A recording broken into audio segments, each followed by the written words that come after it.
পরবর্তী অঙ্কটা কি বলছে দেখে নেব।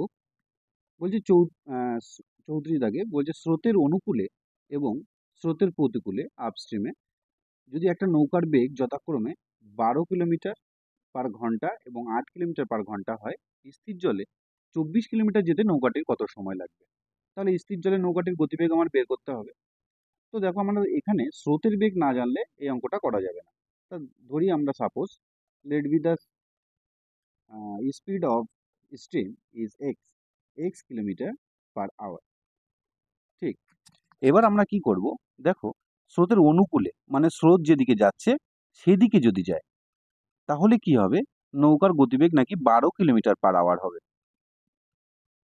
আবার স্রোত যেদিকে যাচ্ছে তার বিপরীতে যদি নৌকাটা যায় তাহলে তার গতিবেগ নাকি হয়ে যাবে 8 কিলোমিটার/আওয়ার। এটা কেন কমছে বাড়ছে? দেখো, নৌকার তো একটা নির্দিষ্ট গতিবেগ আছে।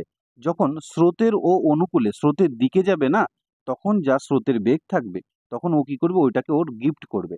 মানে ওর আগে যা গতিবেগ ছিল, সাপোজ যদি 10 থাকে আর স্রোতের গতিবেগ যদি 4 হয়, তাহলে ওইটা অ্যাড হয়ে যাবে, মানে ও ওকে দেবে।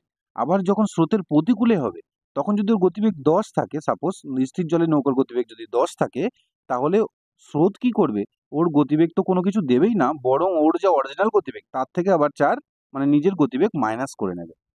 তো সেই হিসেবে আমরা অঙ্কটা করব। তো দেখো, নৌকার আমরা স্রোতের গতিবেগ ধরে নিয়েছি x কিলোমিটার/আওয়ার। আমাদের ইকুয়েশনটা কি দিয়েছে দেখে নেব, যে স্রোতের অনুকূলে যেতে নাকি তার 12 কিলোমিটার/ঘন্টা গতিবেগে সে যায়। ঠিক, তাহলে এর ভিতরে কার কার গতিবেগ আছে? নৌকারও গতিবেগ আছে, আবার স্রোত যে গিফট করেছে যে গতিবেগটা সেটাও আছে। তাহলে আমরা স্রোতের গতিবেগটা মাইনাস করে দেবো এর থেকে। তাহলে স্থির জলের গতিবেগ পেয়ে গেলাম। আবার ঠিক একই রকমভাবে স্রোতের যখন ও প্রতিকূলে যেত তখন 8 কিলোমিটার/ঘন্টা গতিবেগে যেত।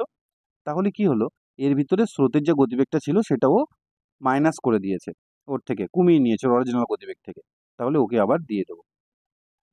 এটার বেশি ছিল কমিয়ে দিয়েছিল, কম ছিল বাড়িয়ে দিয়েছিল। তাহলে দুটোই কিন্তু এখন নৌকার স্থির জলের গতিবেগ পেয়ে গেছি। ঠিক, এবার আমরা কি করবো, এখান থেকে এক্স এর ভ্যালুটা বের করে নেব।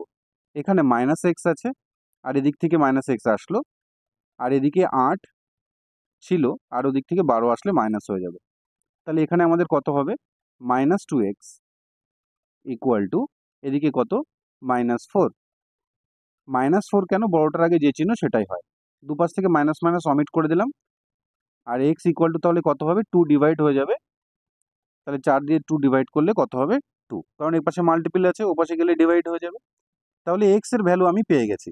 এক্সটা কি ধরেছিলাম, স্রোতের গতিবেগ। ঠিক, তাহলে স্থির জলের গতিবেগ ওর কত হবে, যে কোনো একটাই মান পাতালে, এটাও মান পাতালে হবে, আবার এটাও মান পাতিয়ে দিলে হবে। তাহলে 12 থেকে আমি 2 কমিয়ে নিলে কত হবে, স্থির জলের গতিবেগ 10। আমরা জানি যা মোট দূরত্ব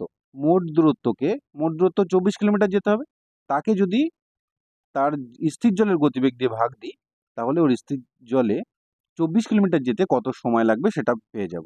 মানে টোটাল ডিস্টেন্স বাই ওর যা গতিবেগ থাকবে সেটা ডিভাইড করে দিলেই আমরা কিন্তু ওর টাইমটা পেয়ে যাব, তাই তো? তাহলে দেখো ডিভাইড কি করে করব, 10 আছে নিচে, পেছন দিক থেকে একটার পরে ডেসিমাল পাঠিয়ে দেবো, 2.4। এটাই অ্যান্সার হবে। আশা করি তোমরা বুঝতে পেরেছো। Thank you.